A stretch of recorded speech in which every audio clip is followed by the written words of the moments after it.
Hello student, आपका स्वागत है स्पेशल स्टडी चैनल पे। जैसा कि आपको पता होगा कि हम लोग पिछले क्लास में जो सीजीएल 2024 में पूछा गया क्वेश्चन है उसका डिस्कशन कर रहे थे।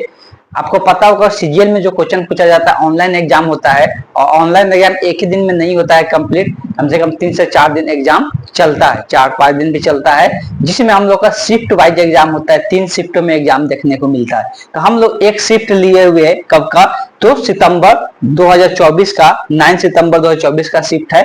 जो पहला शिफ्ट का क्वेश्चन हम लोग डिस्कस कर रहे थे मैथ का, उसमें बीच में कुछ प्रॉब्लम हो गया था कि सारे क्वेश्चन का डिस्कशन नहीं हो पाया था। तो आज के क्लास में हम लोग जो बचा हुआ क्वेश्चन है हम लोग आज कंप्लीट कर लेंगे। सभी को पता होगा सीजीएल में टोटल 100 क्वेश्चन पूछा जाता है, जिसमें से मैथ का पोर्शन जो होता है वो 25 नंबर का होता है, जिसमें हम लोग इसमें लगभग 10 क्वेश्चन कंप्लीट कर चुके थे। देखते हैं कितना क्वेश्चन बचा हुआ है, तो हम लोग आज के क्लास में डिस्कस कर लेंगे।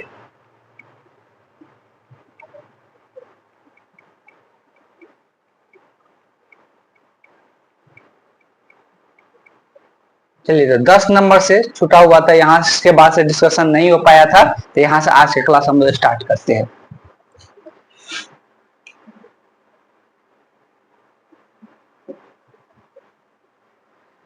तो अगर हम देखते हैं क्वेश्चन को बहुत बारीकी से समझ के हम लोग बनाएंगे कि अच्छे तरीके से हम लोग समझ में आए। देखा गया है कि ये रेशियो का अनुपात का क्वेश्चन है।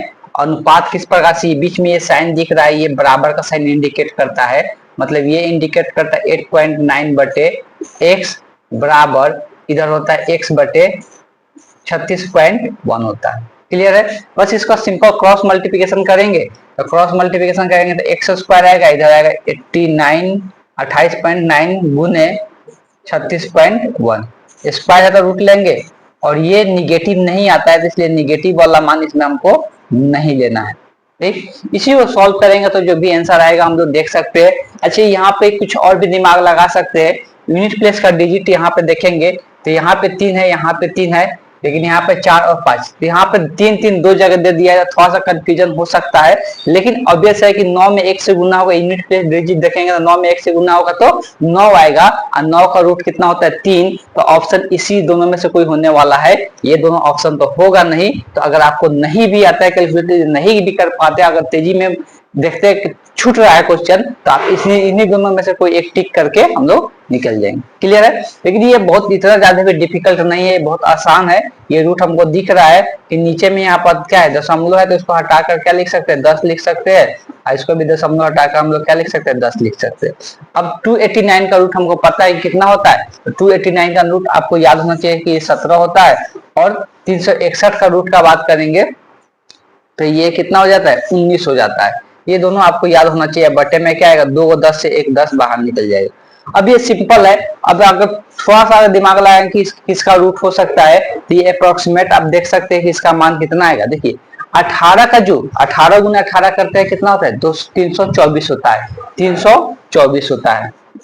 अब देखिए यहां से अगर दिमाग लगाते हैं तो ये 17 है, एक 19 है, तो ये लगभग 18 के गुणनफल के ही क्या होगा, यहाँ पे 17 की जगह हम एक बढ़ाकर और एक घटा के गुना कर दिया, मतलब अप्रोक्सीमेट मान निकालने की कोशिश की। तो ये कितना आ रहा है, 324 आ रहा है, मतलब लगभग करीब किसके आंसर जा रहा है, तो option be the correct option हो जाएगा। तो ऐसे भी आप ऑप्शन को चूज कर सकते हैं। तो यहाँ से ऑप्शन, ये तो पहले ही छट चुका है तो उसको हटा दीजिए, यही दोनों में से कोई आंसर था तो option be the correct option होगा। अब गुना करके भी चेक कर सकते हैं, यही आंसर निकल के आ जाएगा।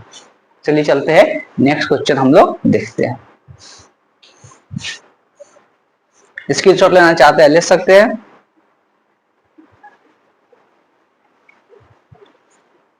चलिए अगला जो क्वेश्चन है पाई चार्ट का क्वेश्चन है, इसको समझना होगा। इसमें थोड़ा सा इधर उधर हो चुका है क्वेश्चन।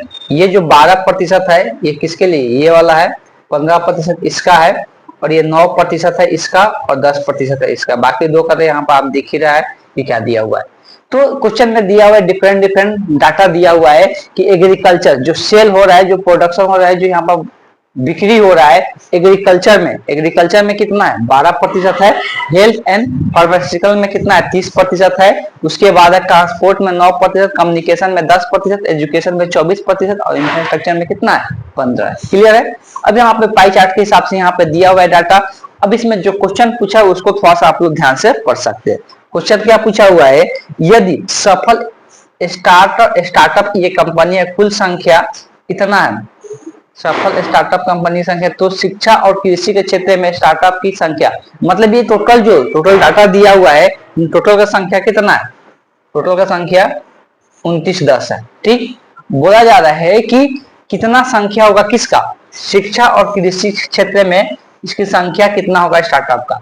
ये टोटल का दिया हुआ है, तो पहले शिक्षा और कृषि में कितना प्रतिशत है वो देखिए। शिक्षा मतलब क्या हो गया, शिक्षा मतलब एजुकेशन हो गया, एजुकेशन का कितना दिया हुआ है 24 दिया हुआ है, ध्यान रखिए।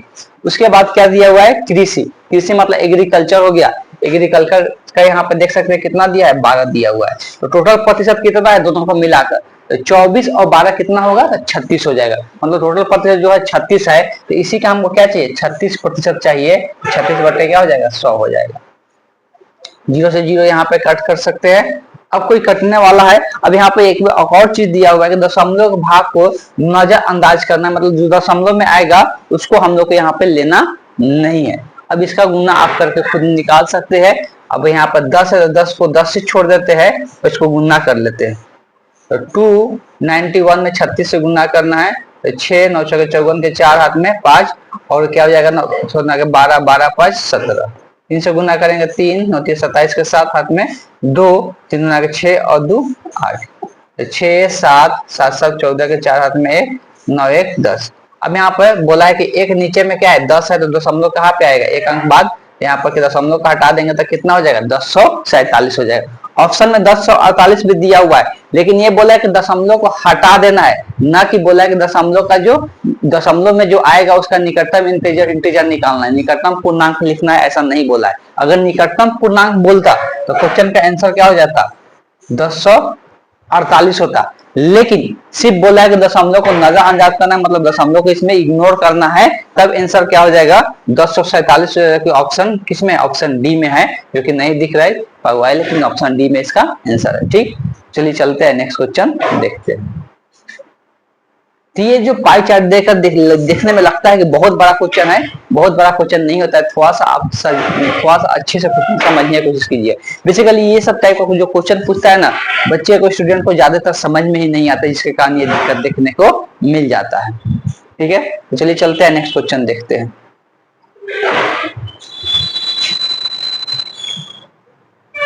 अगला क्वेश्चन है, एक बेलन की ऊंचाई दिया हुआ है, 5 फीट से लेटरल सरफेस एरिया दिया हुआ है, तो आयतन निकालना है। इसका क्या करना है, आयतन निकालना है।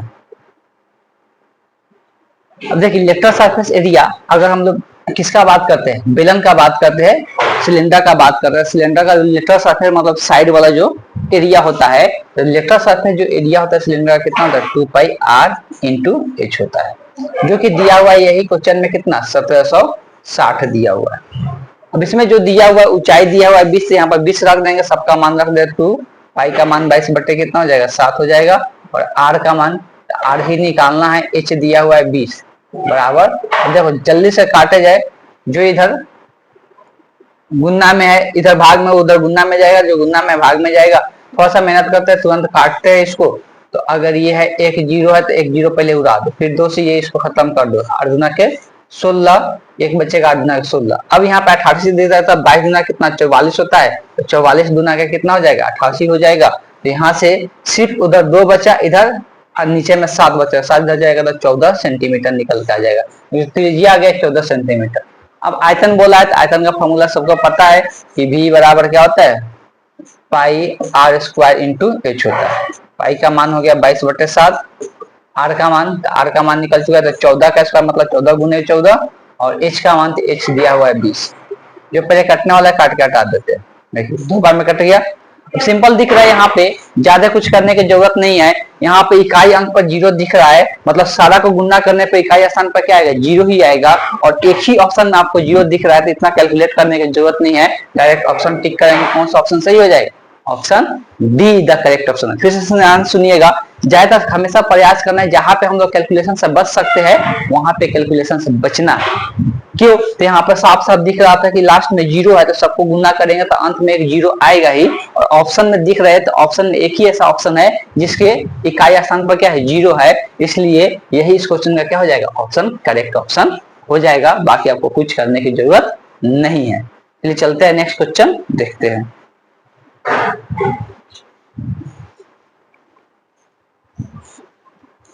अगला क्वेश्चन है कि तीन दोस्त है, ठीक, तीन मित्र है, तीन फ्रेंड लोग है, तीन फ्रेंड में पैसा को बंटवारा करना है। अगर पैसा का बंटवारा देखेंगे तो किस हिसाब से करना है, उसका अनुपात, टोटल पैसा है कितना, 1200 रुपए है, और उसको किस अनुपात में बांटना है, 2:1:3 अनुपात में बांटना है।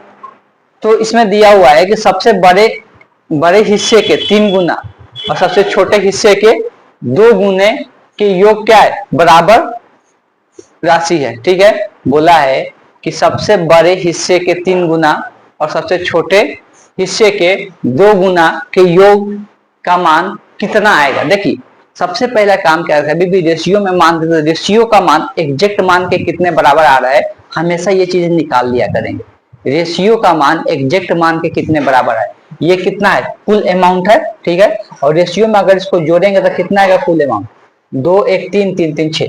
तो रेशियो में टोटल अमाउंट जो है वो 6 जो है वो कितने के बराबर है, 1200 के बराबर है। तो सभी भी 6 का मान पता है कि 1200 है, तो 1 का मान निकाल सकते हैं। तो 1 का मान निकालने के लिए क्या करें, इधर से क्या हो जाएगा, 6 भाग में चला जाएगा, 6 से ये कट जाएगा 200। मतलब रेशियो में 1 का जो मान है वो कितने के बराबर है, 200 के बराबर है। बस यही आपको कैलकुलेट करना है हमेशा कि रेशियो में जो 1 का मान होगा वो निकाल लेना है। रेशियो में 1 का मान कितना है, 200 के बराबर है। अब जो क्वेश्चन बोला है वैसा हम लोग काम करते हैं। पहले क्या करना है, 12 वाला का 3 गुना करना है। तो 12 वाला का अगर हम 3 गुना करते तो 12 इसमें से कौन है, 3 है, तो 3 का 3 गुना करेंगे तो कितना हो जाएगा, 3 3 के 9। उसके बाद बोला है कि छोटे वाले हिस्से को 2 गुना करना है। इसमें छोटा क्या है, 1 है, और 1 में 2 से गुना होगा तो कितना होगा, 2 हो जाएगा।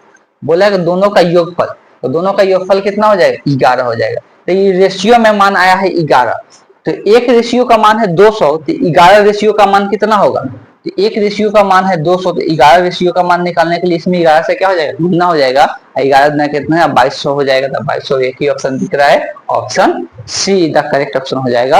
इस क्वेश्चन का करेक्ट कौन सा आंसर हो गया, 2200 हो गया। इस प्रकार जब भी क्वेश्चन दे तो आप रेशियो में पहले मान निकाल ले कि एक रेशियो का मान कितना होगा, तब जाके हम लोग क्या कर सकते हैं, जब जैसे एक रेशियो का मान निकलेगा उसके बाद जो भी कैलकुलेट करने के लिए दे उसमें रेशियो में मान देख ले कितना आ रहा है, तो उसका मान हम लोग कैलकुलेट कर लेंगे उससे गुना करके। क्लियर है, चलिए चलते हैं नेक्स्ट क्वेश्चन देखते हैं।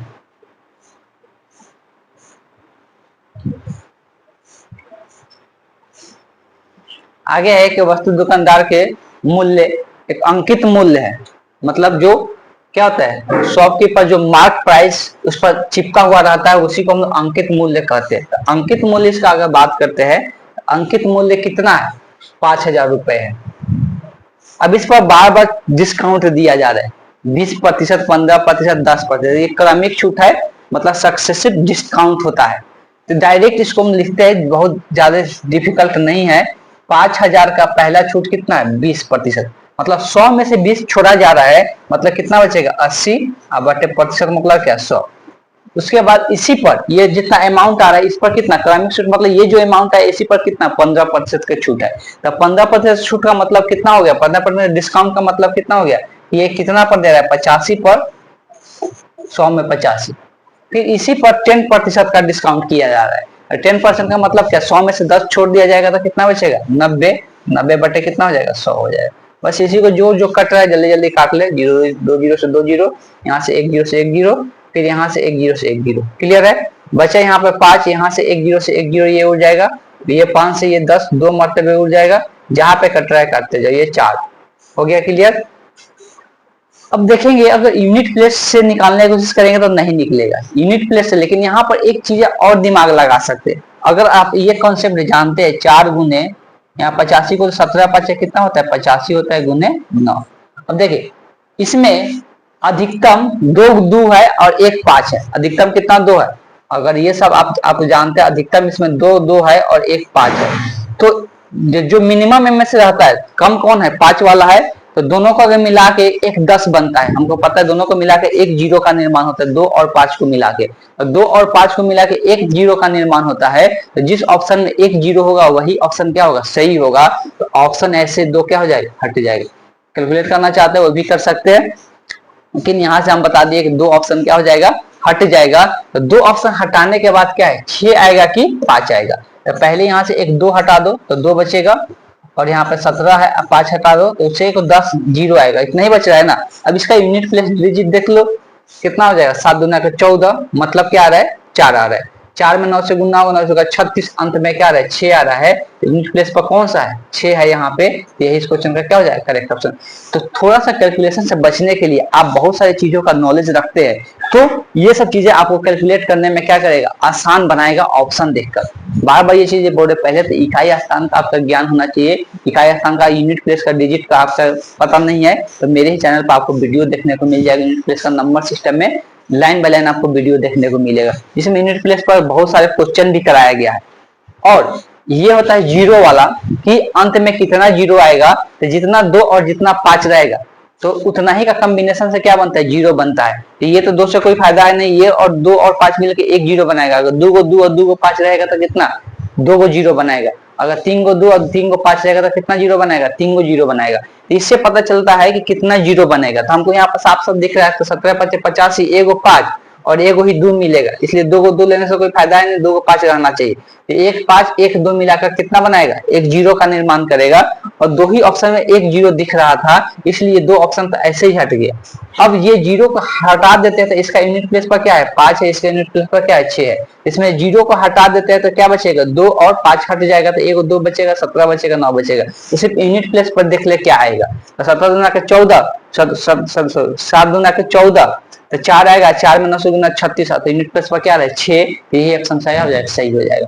यहाँ पे आपको देखकर लग रहा होगा कि यहाँ पे गुना करना भी आसान है, ठीक है यहाँ पे गुना करना आसान है, आप गुना कर सकते हैं। लेकिन बहुत जगह ये कॉन्सेप्ट इसलिए हम बता रहे हैं कि आगे ऐसा कहीं पर कैलकुलेशन मिले तो आप अप्लाई कर सकते हैं।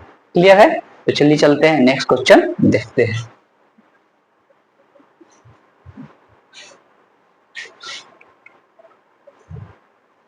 आगे है, अब ये देखिए ये ऐसा क्वेश्चन है कि सबसे डिफिकल्ट क्वेश्चन यही एक हमको देखने को मिला अभी तक, जो सीजीएल का भी जो क्वेश्चन बता रहे हैं 1 से लेकर 25 तक में, ये सबसे ज्यादा डिफिकल्ट क्वेश्चन यही है। अगर एक क्वेश्चन छूटता भी है तो छोड़ सकते हैं, इतना ज्यादा टाइम देने की जरूरत नहीं है, अगर टाइम है तो बना सकते हैं। अभी तक 25 क्वेश्चन में से बार बार ये चीजें बोल रहे, 25 क्वेश्चन में से यही एक क्वेश्चन देखने को मिला जो कि हमको डिफिकल्ट लगा और समय भी आपको बनाने में, ये क्वेश्चन बनाने में भी आपको समय लगने वाला है।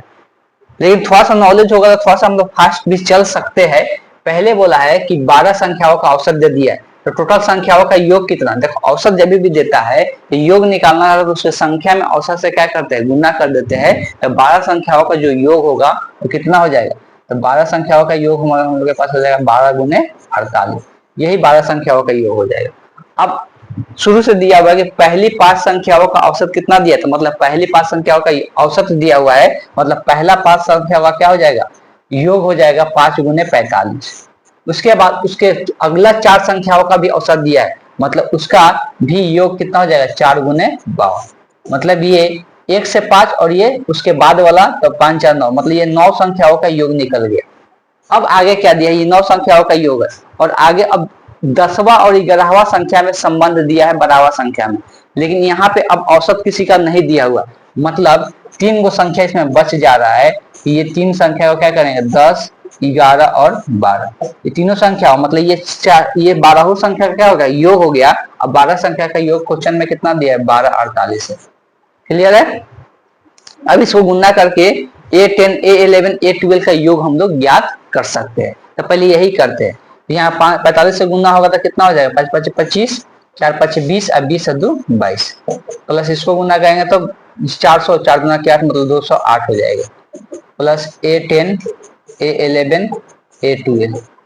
अब यहाँ पे गुना कर लेते हैं तो 12 8 96 के 6 9 बचेगा, 22 48 48 और 9 57 हो जाएगा। क्लियर है? अब यहाँ पे इसको जोड़ को उधर घटा देते हैं तो दोनों को जोड़ेंगे तो कितना हो जाएगा, ये 200 200 400 400 और 25 और 8, तो 25 और 8 33 हो जाएगा, ये 400 कितना आ गया 33 आ गया, प्लस अब यहाँ पे इसको डायरेक्ट उधर लिख लेते हैं घटाकर। ठीक, यहाँ से ये आया A10 plus A11 plus A12 यही हुआ। इसको इधर जाके घटेगा तो 6 में से 3 जाएगा 3 और 7 में से 3 जाएगा 4, 5 में से 143 आ गया, ये तीनों का योग। अब आगे क्या दिया है रिलेशन को देखते हैं। 10वां संख्या बोल रहा है 11वां संख्या से कितना कम है, मतलब बोल रहा है कि A10 जो है 11वां संख्या से 10 कम है। क्लियर है। उसके बाद बोला है कि बढ़ावा संख्या से लेकिन क्या है 5 अधिक है, जो A10 है वो बढ़ावा संख्या से 5 अधिक है, मतलब A12 से 5 अधिक है।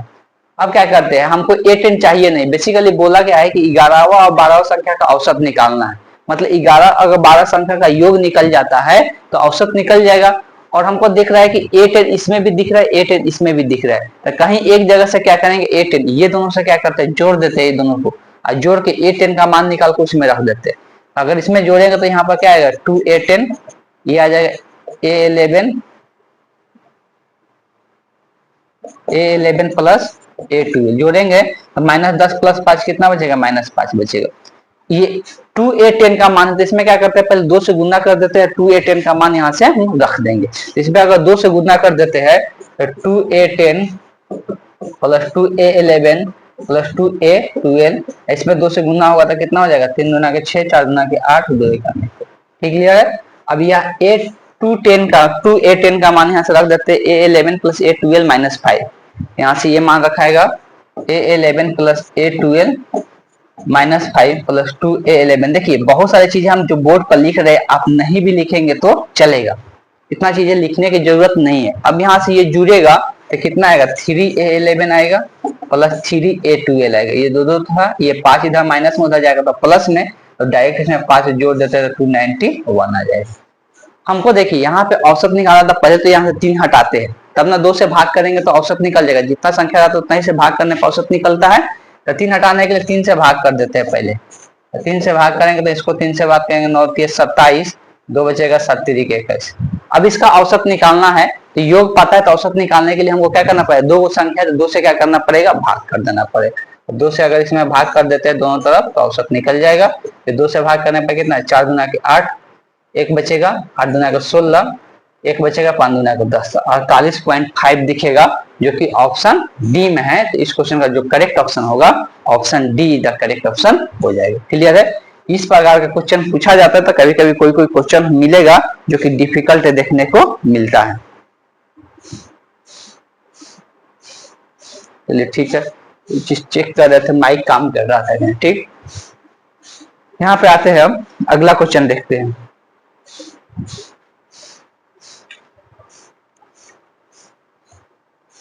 क्वेश्चन आगे नहीं ना निकला, आगे निकल गया, इतना आगे भाग गया एक ही बार, यही बना रहे थे। चलिए अब यहाँ पे आते हैं, तो 16 नंबर जो तो क्वेश्चन है बहुत आसान क्वेश्चन है, और ये पहले से पूछा हुआ क्वेश्चन है, ये क्लास 10th में पूछा हुआ क्वेश्चन है, बहुत आसान है। इसका नीचे वाला का रेशनलाइजेशन कर देते हैं, बहुत आसानी से इसका सिंप्लीफिकेशन हम लोग को देखने को मिल जाता है। रेशनलाइजेशन कैसे करेंगे, रेशनलाइजेशन करने आना चाहिए, 1 प्लस साइन थीटा, नीचे में 1 माइनस साइन थीटा। तो देखिए रेशनलाइजेशन करते कैसे, अगर 1 माइनस साइन थीटा है तो ऊपर नीचे किससे गुना करेंगे, 1 प्लस साइन थीटा से गुना करेंगे। यहाँ से क्या हो जाएगा, 1 plus sine theta divided by 1 plus sine theta. अब ये दोनों, ये a minus B into A plus B के फॉर्मूला पे आ जाता है नीचे वाला, और ऊपर वाला दोनों सेम है तो उसका स्क्वायर लिखा जाएगा 1 प्लस साइन थीटा के द होल स्क्वायर, और नीचे वाला आ जाएगा 1 का स्क्वायर 1 ही रह जाएगा, ए स्क्वायर माइनस बी स्क्वायर होता है, और साइन का स्क्वायर साइन स्क्वायर थीटा। नीचे में एक फार्मूला यूज हो जाएगा, 1 माइनस साइन स्क्वायर थीटा किसके बराबर होता है, कॉस स्क्वायर थीटा के बराबर होता है। इसको लिख सकते हैं 1 प्लस साइन थीटा के द होल स्क्वायर, और नीचे में आ जाएगा कॉस स्क्वायर थीटा। अब दोनों का स्क्वायर दिख रहा है कि 1 प्लस साइन स्क्वायर थीटा भी क्या है, स्क्वायर में तो वो रूट से बाहर निकल जाएगा, और कॉस स्क्वायर भी है तो वो भी क्या होगा, रूट से बाहर निकल जाएगा। तो यहाँ पे आ जाएगा 1 प्लस साइन थीटा बटे कॉस थीटा। अब इसको अलग अलग करेंगे तो थोड़ा सा अगर फास्ट चलते हैं तो 1 बटे कॉस थीटा आएगा, और उधर आएगा साइन बटे कॉस थीटा। तो 1 बटे कॉस थीटा को क्या लिख सकते हैं, कॉस, ये किसका उल्टा होता है, सेक थीटा का, तो सेक थीटा हो जाएगा, और साइन बटे कॉस जो आएगा वो क्या बन जाएगा, टेन थीटा हो जाएगा। वो ऑप्शन में चेक कर सकते हैं कौन सा ऑप्शन मैच कर रहा है, तो ऑप्शन ए मैच कर रहा है, तो option A the correct option हो जाएगा इस क्वेश्चन में। क्लियर है, ज्यादा ये डिफिकल्ट नहीं था, देख कर भी कोई बता सकता है, बस यहाँ पे दिमाग में चलना चाहिए। अब इसीलिए बोला जाता है कि मैथ आप जितना ज्यादा कैलकुलेशन मैथ का करते हैं ना, आपका मैथ वैसे ही फास्ट होते जाता है। आपके लिए किसी चीज की जरूरत नहीं पड़ेगा, शॉर्टकट तरीका की कोई जरूरत नहीं पड़ेगा, वो अपने आप दिमाग में दिमाग डेवलप होते जाता है और अपने आप क्या होगा, कैलकुलेशन फास्ट होगा। हाँ, कुछ क्वेश्चन में हम लोग ट्रिक का यूज करना पड़ता है, जहाँ पे यूज करके हम लोग क्या कर सकते हैं, कम समय में आंसर हम लोग निकाल सकते हैं। लेकिन हर एक जगह आप शॉर्टकट तरीका मत खोजिएगा, अदरवाइज आपको क्या होगा कि डिफिकल्टी देखने को मिल जाएगा। इसलिए बार बार यही बोला जाता है कि मैथ है प्रैक्टिस का चीज। आप जितना मैथ को प्रैक्टिस कीजिएगा उतना आपका कैलकुलेशन फास्ट होते जाएगा। चलिए चलते हैं, नेक्स्ट क्वेश्चन देखते हैं। ये क्वेश्चन भी अगर थोड़ा सा ध्यान पूर्वक देखेंगे तो ज्यादा डिफिकल्ट नहीं है, लेकिन इसको आसान भी नहीं बोल सकते। अब यहाँ पे क्या है, पहले sine theta minus 2 sine square theta, दोनों में कॉमन दिख रहा है, ऊपर में भी साइन थीटा कॉमन दिख रहा है, नीचे में भी कॉस थीटा कॉमन दिख रहा है। इसको वही पहले सबसे पहले प्रोसेस, कोई मान भी रख के निकाल सकते हैं, लेकिन मान रख के निकालने में भी डिफिकल्टी कभी कभी होता है कि वो अनडिफाइंड हो जाता है, उस मान पर फिर दूसरा मान रख के निकाले, तो वो सब चीजें भी देखने को मिलता है। लेकिन मान भी कोई रख के निकालेंगे तो आंसर आ जाएगा। ठीक, तो यहाँ से अगर हम कैलकुलेशन का बात करते हैं तो पहले कॉमन करते हैं। यहाँ से साइन थीटा कॉमन होगा तब बचेगा 1 माइनस 2 साइन स्क्वायर थीटा, और यहाँ से कॉस थीटा कॉमन होगा तब बचेगा 2 कॉस स्क्वायर थीटा माइनस 1 बचेगा। टोटल का पावर कितना है, 3 है, 1 बटे tan theta minus sec square theta. अब यहाँ पे आते हैं, ये देखिए 1 minus 2 sine square theta 2 cos square theta, ये हमेशा 1 के बराबर होता है। कैसे, इसको हम किसी एक को तोड़ते हैं, साइन स्क्वायर थीटा को कॉस में चेंज कर देते हैं तो ये ऊपर नीचे बराबर आ जाएगा, चेक करते हैं। और ये साइन बटे कॉस जो है वो क्या बन जाएगा, टेन बन जाएगा, तो इसको टेन लिख लिए। इसको हम थोड़ा सा कैलकुलेट करते हैं, तो 1 माइनस, इसको हम चेंज करेंगे किस में, 1 माइनस कॉस स्क्वायर थीटा में, बटे 2 कॉस स्क्वायर थीटा माइनस 1 हो गया। पूरा का पावर है 3, थोड़ा ध्यान में रखिएगा, 1 बटे tan theta minus sec square theta. अब इसको गुना करते हैं, थोड़ा रफली कहीं पर कैलकुलेट कर लेते हैं इसको, चलिए यहाँ पर ही कर देते, थोड़ा सा लिखने में समय ज्यादा जाता है, इसलिए इसको कहीं पर रफ पे कैलकुलेट कर देते। 2 आएगा, ये इधर लिख लेते हैं। यहाँ पे ध्यान दीजिएगा, यहाँ पे 1 है तो 1 रहेगा, माइनस 2 से गुना होगा तो माइनस 2 आएगा, यहाँ माइनस माइनस क्या हो जाएगा, प्लस हो जाएगा, तो प्लस 2 कॉस स्क्वायर थीटा हो जाएगा। देख रहे हैं ये प्लस में आ गया 2 कॉस स्क्वायर थीटा, एक में से 2 घटेगा, माइनस 1 बचेगा, तो यही निकल के आ रहा है जो नीचे में है। सेम वही चीज ऊपर में आ जाता है, 2 कॉस स्क्वायर थीटा माइनस 1 आएगा, और नीचे में 2 कॉस स्क्वायर थीटा माइनस 1 है, और इसका टोटल का पावर 3 है, गुने 1 बटे tan theta minus sec square theta. ये सेम आ गया, यहाँ पे कट जाएगा, सिर्फ बचेगा क्या, टेन, और टेन का क्या है, क्यू है, तो टेन का यहाँ पे क्यू लिखाएगा, टेन क्यू थीटा गुने 1 बटे tan theta minus sec square theta. अब यहाँ से एक टेन कट जाएगा, ऊपर में 2 टेन बचेगा, तो क्या आ जाएगा, tan square theta minus sec square theta.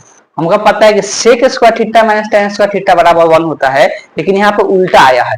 मतलब अगर इसमें से हम माइनस कॉमन कर लेते हैं, या माइनस 1 कॉमन कर लेते हैं, या माइनस कॉमन कर लेते हैं, तो यहाँ पर क्या बचेगा, सेक स्क्वायर थीटा, ये आ जाएगा माइनस में टेन स्क्वायर थीटा, और इसका मान कितना होता है, 1 होता है, तो यह माइनस 1 बच जाएगा। इस क्वेश्चन का जो करेक्ट ऑप्शन होगा, option D the correct option हो जाएगा। क्लियर है, चलिए चलते हैं, नेक्स्ट क्वेश्चन देखते हैं। स्क्रीनशॉट ले सकते हैं आप। आगे बोला है टी का मान दिया है, एक व्यंजक टी का मान निकालना है। इसमें खास कुछ है नहीं, बस मान रख के निकाल लेना है। टी का मान यहाँ पे रखेंगे, टी का मान है 2/5, 2/5 का क्यू प्लस ये है 3/5 के पहले से ही क्यू है, प्लस 9/5 है, टी का मान रखेंगे 2/5। देखिए नीचे का ज्यादा पहले ट्राई करें कि नीचे का सामान बना ले, जिसके कारण आंसर सेम आ जाए। देखो 2 के पावर 3 का मतलब क्या, 8 हो गया, 5 के पावर 3 का मतलब 125 होता है, प्लस 3 के पावर 3 का मतलब 3 के 9 27 होता है, और 5 के पावर 3 का मतलब 125 होता है। अब यहाँ पे देखे तो यहाँ पे नीचे में 125 नहीं आ रहा था, ऊपर में क्या करें, 5/5 कर ले, कर सकते हो। ऊपर सेम संख्या से हम लोग क्या कर सकते हैं, गुना भाग कर सकते हैं। तो यहाँ से क्या आ जाएगा, 9 दूना 18, 18 25 90 आ जाएगा, और नीचे में 125 आ जाएगा। अब ये 90, 27 और 28 को जोड़ेंगे तो जोड़ सकते हैं ये 125 के। जब नीचे में समान रहता है तो ऊपर वाला क्या होता है, डायरेक्ट जुड़ता है। तो ये हो जाएगा 125 बटे 125 और यहाँ से ये कट जाएगा एक मर्तबे। इस क्वेश्चन का जो करेक्ट ऑप्शन होगा option be the correct option हो जाएगा। क्लियर है? चलिए चलते हैं नेक्स्ट क्वेश्चन देखते हैं।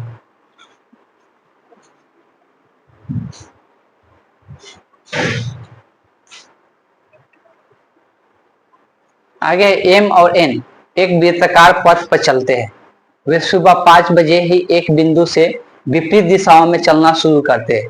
एम और एन क्रमशः 5 चक्कर, मतलब स्पीड दिया है एम का 5 चक्कर प्रति घंटा है और ये 2 चक्कर प्रति घंटा है एन का। तो एक ही दिन में सुबह 6 बजे से पहले तक कितने बार एक दूसरे को पार करेंगे। देखिए ये टाइम और मतलब बहुत सारे स्पीड एंड टाइम का क्वेश्चन है। सबसे पहले एम का स्पीड दिया हुआ, देखो यह है का एक वृत्ताकार पथ है, एक यहाँ पे वृत्ताकार पथ है। इस वृत्ताकार पथ पे एक ही बिंदु से एक इस दिशा में एक इस दिशा में निकलना शुरू करता है। मान लो कि एम इस दिशा में एन इस दिशा में, दोनों क्या है विपरीत दिशा में, दोनों क्या है विपरीत दिशा में, सेम दिशा में नहीं है। तो विपरीत दिशा में हम लोग रिलेटिव कब यूज करेंगे, पहले एम का, हम लोग एम का अगर स्पीड देखेंगे तो एस एम से इसको दर्शा देते हैं। तो एम का स्पीड देखेंगे कितना दिया, 5 चक्कर को सी से दिखा रहे कि 5 चक्कर पर आवर को घंटा में, ठीक। और एस एन का जो स्पीड है वो कितना है, 2 साइकिल पर आवर। 2 राउंड या राउंड भी लिख सकते हैं, आर से भी दिखा सकते हैं, राउंड इंग्लिश में राउंड पर आवर है, 2 राउंड पर आवर है, ठीक है। ये समझ में आया, दोनों का स्पीड दिया हुआ है। अब समय कितना, टोटल समय का कितना बात हो रहा है, 5 बजे सुबह से लेकर सुबह 6:30 बजे तक, मतलब समय कितना है 1.5 घंटा, 1.5 घंटा मतलब 3/2। इतना आवर का टोटल समय में ये जब दोनों एक दूसरे के अपोजिट दिशा में चलेगा तो इतने आवर में कितना बार जो चलेगा लो, वो 1.5 घंटा में कितना चक्कर लगाएगा लो, मतलब कितना चक्कर नहीं पूछ रहा है, मतलब चक्कर तो है ही, कितना चक्कर मिलकर लगाएगा। तो उससे क्या होता है कि वो कितना बार एक दूसरे को क्रॉस करेगा वो निकल जाएगा, कितना बार एक दूसरे को क्रॉस करेगा। जब एक दूसरे के आर पार करेगा ना, जब इधर से ये जाएगा इधर से इधर जाएगा तो कहीं ना कहीं बीच में मिलेगा। तो 1.5 घंटा में कितने बार मिलेगा वो बताना है, मतलब सिंपल वही बताना है कि वो उसमें कितने राउंड, जो दोनों मिलाकर रिलेटिव राउंड अगर निकाल लेते हैं तो वही उसका क्या हो जाएगा, आंसर हो जाएगा। तो रिलेटिव राउंड निकालने के लिए राउंड का संख्या निकालना है। यहाँ पर देख सकते हैं स्पीड दिया हुआ है और टाइम कितना है, 1.5 घंटा है। अब रिलेटिव स्पीड क्या होता है कि दोनों का जब एक दूसरे के अपोजिट दिशा में चलता है तो दोनों स्पीड क्या होता है, जुड़ता है। एक दूसरे के सेम दिशा में चलता है तो स्पीड क्या होता है, घटता है। तो हम लोग रिलेटिव स्पीड का यूज करते हैं राउंड का, तो राउंड का फॉर्मूला क्या होगा, स्पीड इनटू टाइम होगा। जैसे दूरी का फॉर्मूला होता है ना, दूरी के बराबर क्या होता है, स्पीड इनटू टाइम होता है। तो उसे राउंड का यहाँ पर फॉर्मूला क्या निकलेगा, स्पीड इनटू, स्पीड रिलेटिव लिखना है। रिलेटिव मतलब क्या होगा, दोनों जुड़ेगा अपोजिट दिशा में चल रहा है तो क्या हो जाएगा, 5 + 2 हो जाएगा। और उन्हें समय कितना है, 3/2 है। ये आ जाएगा 7 × 3/2 का कितना आएगा, 7 × 21, 21/2। 21/2 का मतलब कितना है, 10.5 आ रहा है। मतलब ये 10.5 राउंड मतलब लगाएगा लोग रिलेटिव, मतलब ये मिलेगा लोग कितना, 10 बार, इंटीजर ही लेंगे ना, 11वां बार मिलने वाला होगा, लेकिन वो कितना देर के कितना, और हाफ राउंड के बाद अगर मिलेगा लो तो 11वां बार मिलेगा लो। लेकिन अभी हम लोग बोला है उसके पहले जितना समय दिया उतना टाइम तक कितना मिल पाएगा लो, तो ये 10 बार मिलेगा लो। इस क्वेश्चन का जो करेक्ट ऑप्शन होगा option A is the correct option हो जाएगा। क्लियर है? चलिए चलते हैं नेक्स्ट क्वेश्चन देखते हैं।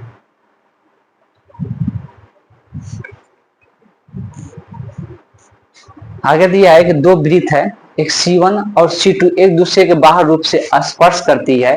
तो बोला है कि एक का 16 सेंटीमीटर और एक का 8 सेंटीमीटर उनके अभिनिष्ट स्पर्श रेखाओं की लंबाई क्या होगा, मतलब कॉमन टेंजेंट की लंबाई पूछा है। 2 वृत्त है मेरे पास, ठीक, 2 वृत्त है, दोनों का त्रिज्या अलग अलग दिया हुआ है, दोनों का त्रिज्या अलग अलग है, दोनों लेकिन स्पर्श कर रहा है। तो स्पर्श करेगा तो इसका त्रिज्या जो होगा, इसका त्रिज्या ये मान लेते हैं कि ये वाला क्या है, ये C1 है, C1 बड़ा है ना, C1 है। और ये जो है ये क्या है, ये C2 है। इसका अगर त्रिज्या का बात करेंगे तो इसका भी त्रिज्या दिया हुआ है, तो इसका त्रिज्या 8 है और इसका त्रिज्या कितना है, 16 है। तो सबसे पहले क्या किया जाता है, कॉमन टेंजेंट का मतलब क्या है, तो जो इस पर स्पर्श करेगा, यहाँ से देख सकते हैं इस पर स्पर्श कौन करेगा, कॉमन टेंजेंट। यही दोनों क्या कर रहे हैं, स्पर्श करेगा, इसको हम लोग कॉमन टेंजेंट कहते हैं। तो जो कॉमन टेंजेंट है इसका, तो कॉमन टेंजेंट का लंबाई मतलब यहां से लेके यहां तक का लंबाई क्या होगा बताना है। इसके लिए फॉर्मूला दिया जाता है कि ये दोनों जो C1 और C2 है दोनों के बीच का दूरी, दोनों के बीच का दूरी को हम लोग d से दर्शाते हैं। यहाँ पे जो स्पर्श करने के कारण दोनों के जो बीच की दूरी होगा क्या हो जाएगा, R1 प्लस R2 हो जाएगा। यहाँ पर क्या हो जाएगा 16 प्लस 8 हो जाएगा, तो कितना हो जाएगा 24। मतलब दोनों के बीच की दूरी कितना हो गया 24 हो गया। अब कॉमन टेंजेंट का लंबाई निकालने के लिए, तो लेंथ निकालने के लिए जो फॉर्मूला होता है वो होता है D square minus R1 minus R2, मतलब जो 12 होगा उसका क्या पहले लिख लें, R1 माइनस R2 का क्या हो जाता है स्क्वायर हो जाता है। तो डी यहाँ पे कितना है 24 है, तो 24 का क्या हो जाएगा स्क्वायर माइनस, अब यहाँ पे R1 R2 जो 12 होगा उसको पहले लिखेंगे, तो 12 कौन है यहाँ पे, तो 12 है 16 और माइनस के 8 के द होल स्क्वायर हो जाएगा। ठीक, तो यहाँ से कितना निकल के आ जाएगा 24 का स्क्वायर। 24 का स्क्वायर कितना होता है, अच्छे इस यहाँ पर भी हम लोग यूनिट प्लेस डिजिट देख कर आंसर बता सकते हैं, लेकिन रूट में दिया हुआ है तो रूट में थोड़ा बताना मुश्किल है, रूट में है तो देखना पड़ेगा। 24 का स्क्वायर जो होता है 576 होता है।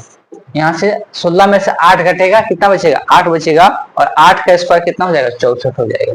अगर इसको घटा के निकालते हैं तो लंबाई जो आएगा 2 बचेगा, 7 में से 6 जाएगा 1, 512 आ गया।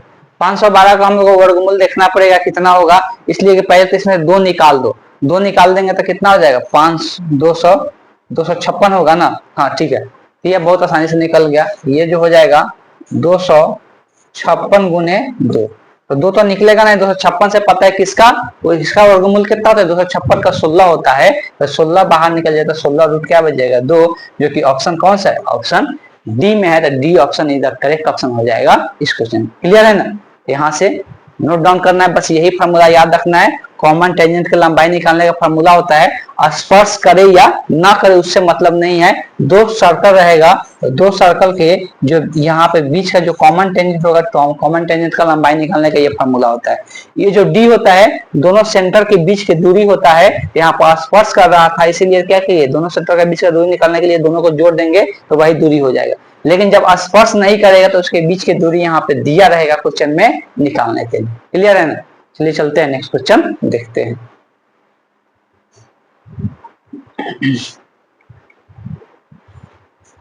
देखिए आगे यहाँ पर x प्लस 1/x का मान 15 दिया हुआ है, तो क्वेश्चन में बोला है इसका मान निकालने के लिए। थोड़ा सा लॉजिक अगर देखा जाए तो यहाँ पे क्या दिख रहा है, इसके गुणांक भी 7, इसके पास भी 7 है, मतलब 7 अगर कॉमन हो जाता है इसमें से हम लोग कुछ कर सकते हैं। यहाँ पर भी देख सकते हैं इस रूप में लाने के लिए ये भी प्लस में ये भी प्लस में, सबसे पहले क्या करते हैं ऊपर वाला से भी x कॉमन करते हैं, नीचे वाला से भी x कॉमन कर लेते हैं। तो आते हैं इस क्वेश्चन को देखते हैं, डायरेक्ट यहाँ पर लिखते हैं x अगर कॉमन करते हैं तो यहाँ पर कितना बचेगा 7x माइनस यहाँ पे क्या बचेगा 9, और जिसके पास x नहीं है वो क्या हो जाएगा बट्टा में x आ जाएगा। हमको बट्टा में x लाना था इसलिए कि वो x प्लस 1/x का मान दिया हुआ है, नीचे में भी x कॉमन कर लेते हैं तो x माइनस 1 प्लस 1/x हो जाएगा, ये यहाँ से कट जाएगा। ठीक है, इसको इस रूप में लाने के लिए 7 वाला को पहले साथ में लिखते हैं, यहाँ है 7x प्लस 7/x लिख लेते हैं, माइनस कितना है 9, और डिवाइडेड बाई इसको भी साथ में लिख लेते हैं x प्लस 1/x, और माइनस में कितना हुआ। अब ये इसमें से क्या करेंगे 7 कॉमन कर लेंगे, इसमें से दो पदों जो दो पहला पद है उसमें 7 कॉमन करेंगे, तो यहाँ पर भी बच जाएगा x प्लस 1/x और फिर minus 9 divided by x plus 1/x minus 1। अब ये दोनों का मान दिया हुआ है रख देते हैं तो x खत्म हो जाएगा, इसका मान यहाँ पर 15 हो जाएगा, 15 माइनस 9, और यहाँ पर 15 रखेंगे 15 माइनस 1, यहाँ पर 15 साथ कितना 15 साथ 15 छक्के 90, 15 साथ 105 हो जाएगा, माइनस 9 और बटे में कितना 14। अब अगर घटाएंगे 9 तो यहाँ पे कितना बचेगा 9 घटाएंगे तो 96 आ जाएगा बटे 14।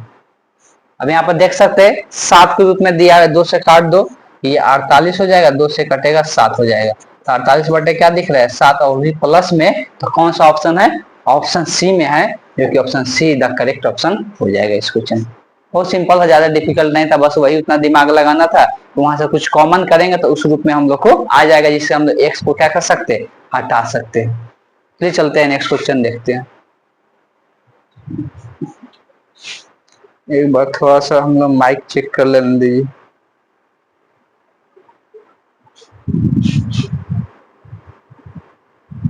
चलिए काम कर रहा है माइक। देखिए फिर से यहाँ पे एक टेबल वाला क्वेश्चन दिया हुआ है। ये 3 से 4 क्वेश्चन देखने को मिलता है सीजीएल में क्वेश्चन देता है, लेकिन टेबल वाला क्वेश्चन कभी भी ज्यादा डिफिकल्ट नहीं देता है, ये बार बार दिमाग में भर के रखिएगा। क्वेश्चन समझने का बात है और क्वेश्चन समझ जाते हैं तो ज्यादा डिफिकल्ट नहीं होता। बोला है कि दिए गए वर्षों में किस वर्ष बी प्रकार के रेफ्रिजरेटर का उत्पादन इनके दिए गए वर्षों के औसत उत्पादन के सबसे क्या होगा, निकटतम होगा। बोला है कि जो बी में उत्पादन हो रहा है उसका औसत हमको निकालना है। क्या निकालना है, तो औसत निकालना है, मतलब ये जितना उत्पादन हुआ है इसी का औसत हमको चाहिए। औसत निकालने के बाद ये किस वर्ष के करीब आ रहा है, इसमें से किस वर्ष के करीब आ रहा है बताना है। तो इसी को सबको जोड़कर क्या करना है, औसत निकाल देना है। तो ये कितना है, 5 हुआ है, तो जोड़ते जाए, अंत में तो 0 ही दिख रहा है, 0 हो जाएगा। 6 4 10 11 11 और 9 20 20 फिर 20 आ रहा है, 20 का 0 2 बचेगा, लेकिन यहाँ पर शेषफल सॉरी हासिल 9 9 9 यहाँ पे क्या 9 9 27 27 27 और 8, तो 27 और 8 जोड़ेंगे तो 35 होगा। अब 35 में 8 जोड़ देते हैं तो 43 होगा। 43 में यहाँ पे 2 हासिल जो बचेगा था 45 हो गया। कितना बचेगा, तो 45 के 5 4 बचेगा। ये 1 2 3 4 5 5 4 9 हो गया, और ये टोटल 5 है तो 5 से भाग कर देते हैं। ये कितना हो जाएगा, 5 एक को 9 5 45, और ये 1900 आ रहा है। कितना आ रहा है, 1900। बोला है कि निकटतम किसके पास दिख रहा है, 1900। तो देखिए 1900 जो है ये तो इसमें बहुत का अंतर है, 100 का अंतर हो रहा है, तो ये ऑप्शन होगा नहीं। इसमें यहाँ पर कितना का 10 का अंतर हो रहा है, इसमें कितने का 10 का, इसमें कितने का हो रहा है, तो इसमें भी 10 का हो रहा है, और ये भी ज्यादा करीबी नहीं है, ये 40 का हो रहा है, ये 60 का हो रहा है। मतलब ये किसके करीब है जो औसत आ रहे थे, ये 2 10 का दिख रहा है, कौन सा है, मतलब 12 और 13 वाला के करीब है।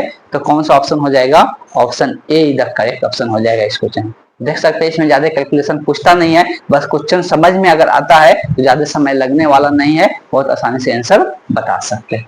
फिर चलते हैं नेक्स्ट क्वेश्चन देखते हैं।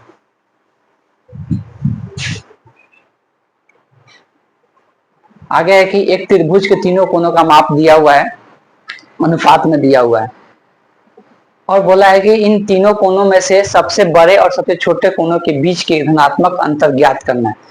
बार बार बताया जा रहा है जब भी रेशियो में मान दिया रहे तो उसका एक रेशियो का मान हमेशा ज्ञात कर ले। तो हमको पता है कि ये तीनों को जोड़ेंगे तो कितना आएगा, तीनों को जोड़ते हैं तो 15 15 30 2 35 15 30 और 30 और 2 32 और 32 और 13 उसमें जोड़ देते हैं तो 45 हो जाएगा। मतलब ये 45 है। टोटल क्या है, एंगल कितना है रेशियो में, 45 है। हम लोग पता है त्रिभुज का टोटल एंगल कितना होता है, 180 होता है। मतलब 45 रेशियो का मान 180 के बराबर है। तो बार बार बोल रहे हैं कि एक रेशियो का मान हमेशा कैलकुलेट कर लो। तो एक रेशियो का मान निकालने के लिए इसको 45 से भाग करना पड़ेगा। अब 45 चौका क्या हो जाएगा, मतलब रेशियो में एक का मान कितने एंगल के बराबर है, 4 एंगल के बराबर। रेशियो में एक का मान कितने एंगल के बराबर है, 4 एंगल के बराबर है। अब पूछा गया उस पे आते हैं, तीनों कोनों में सबसे बड़े और सबसे छोटे कोनों का अंतर। सबसे बड़े और सबसे छोटे कोण, सबसे बड़ा कौन है 17, सबसे छोटा कौन है 13, दोनों का अंतर कितना आएगा 4। मतलब रेशियो में जो 4 आ रहा है उसका मान पूछा है, तो एक का मान 4 है तो 4 का मान कितना हो जाएगा, 4 चौका 16। तो कौन सा ऑप्शन हो जाएगा, option A is the correct option. फिर से ध्यान सुनिए, रेशियो में एक का मान 4 आया है और दोनों छोटा और बड़ा एंगल के अंतर कितना आ रहा है, 4 आ रहा है। मतलब रेशियो में 4 का मान निकालना है तो एक का मान 4 डिग्री है तो 4 का मान कितना होगा, 4 से गुना हो जाएगा, 16 16 डिग्री आ जाएगा। यहाँ से बहुत शॉर्टकट तरीका से निकाल सकते हैं। ये चलते हैं नेक्स्ट क्वेश्चन देखते हैं। आगे दिया एक निश्चित धनराशि का साधारण ब्याज के एक निश्चित दर पर निवेश करने पर 14 वर्षों में अपना राशि कितना अपनी 7 गुनी हो जा रही है। उसी दर पर 18 गुनी होने के लिए कितना वर्ष लगेगा बताना है। कितने वर्ष लगेगा 18 गुना होने के लिए बताना है। डेसिमल के 2 अंक तक निकाल के छोड़ देना है। तो देखिए 2 प्रकार के इसमें क्वेश्चन देखने को मिलेगा। अगर बोलेगा कि ब्याज इतना गुना हो जा रहा है, अगर बोलेगा क्वेश्चन में ब्याज इतना गुना हो जा रहा है तो हम लोग क्या करते हैं, जो ब्याज को आई से दिखाते थे, आई समानुपाती होता है किसके, समय के। अगर ब्याज के बारे में बोलेगा तब, तो ब्याज के बारे में बोलेगा तो आई समानुपाती होगा समय के। तो यहाँ पे क्या एक को I1 मान लेते तो I1 बटे I2 जो हो जाएगा बराबर होगा T1 बटे T2 के। ये क्लियर है। जब ब्याज समानुपाती बोलेगा तो एक का ब्याज लिख देंगे ऊपर में, जिसका समय भी ऊपर में लिख देंगे, दूसरे का अगर ब्याज दिया दूसरा का ब्याज लिख देंगे कितना गुना हुआ है और उसका समय नीचे में लिख देंगे। जब ब्याज बोलेगा तब कि ब्याज इतना गुना हो जा रहा है तब, लेकिन वो पैसा उतना गुना हो जा रहा है। क्या हो जा रहा है, क्या बोल रहा है कि 14 वर्षों में वो अपना जो पैसा था वो 7 गुना हो गया। जो पैसा हम लगाए थे मतलब मूलधन, जो प्रिंसिपल पी लगाए थे वो कितना हो जा रहा है, वो 7 गुना हो जा रहा है। तो उसके लिए एक तरीका ध्यान में रखना लो कि जो जो पी लगाते हैं अगर वो जितना गुना होगा, वो जितना गुना होगा तो अमाउंट बनता है। अमाउंट जितना गुना बोलेगा ना उसमें से एक घटा देना है और वही क्या होता है, समानुपाती होता है। ठीक है, अमाउंट में से क्या करना है, अमाउंट जितना गुना बोलेगा अमाउंट में से एक नहीं घटाना है, अमाउंट जितना गुना बोलेगा उसमें से क्या करना है, एक घटा देना है और वही समानुपाती होगा किसके, टी के। मतलब अगर a1 माइनस 1 बटे a2 माइनस 1 बराबर क्या हो जाएगा, t1 बटे t2, क्या हो जाएगा, t1 बराबर। और इसका कॉन्सेप्ट आप समझना चाहते हैं कि ये कैसे हम लिख रहे हैं तो उसका भी डिस्कशन आपको मिल जाएगा इस चैनल पे। जब आप इस चैनल पर हम एक चैप्टर पढ़ाने वाले हैं तुरंत, चक्रवृद्धि ब्याज सिंपल इंटरेस्ट, उसमें ये कॉन्सेप्ट आपको समझ में आ जाएगा कैसे हम लिख रहे हैं। अब यहाँ पे आ जाते हैं, कितना गुना हुआ है, 7 गुना।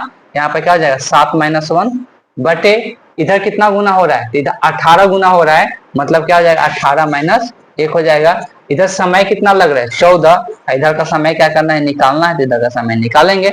इसको सिंप्लीफाई करेंगे कितना हो, 6 बटे 17 बराबर 14 बटे टी टू निकालना है। क्रॉस मल्टीप्लिकेशन करेंगे 6 टी2 बराबर कितना हो जाएगा, 14 गुने 17, 6 इधर गुना में उधर जाएगा तो भाग में, तो 14 गुने 17 बटे 6, कटने वाला यही है 7 और 3, गुना होगा कितना आ जाएगा, तो 7 में गुना 7 तो 49 के 9, हाथ में 4 7 4 11, 7 4 11 बटे 3, भाग देते हैं, 3 3 के 9, 2 बचेगा, 9 3 27, फिर 2 बचेगा, 2 पर 0 होगा तो 20 होगा, तो 36 18, फिर 36 18 6 से रिपीट करेगा, तो यहाँ पे 2 अंक तक निकालना है, तो यहाँ पर क्या लिख सकते हैं 7, जो कि ऑप्शन कौन सा दिख रहा है, option be the correct option हो जाएगा इस क्वेश्चन का।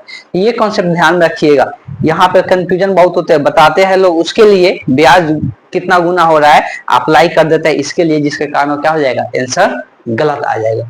तो ये हम लोग का आज का लास्ट क्वेश्चन था।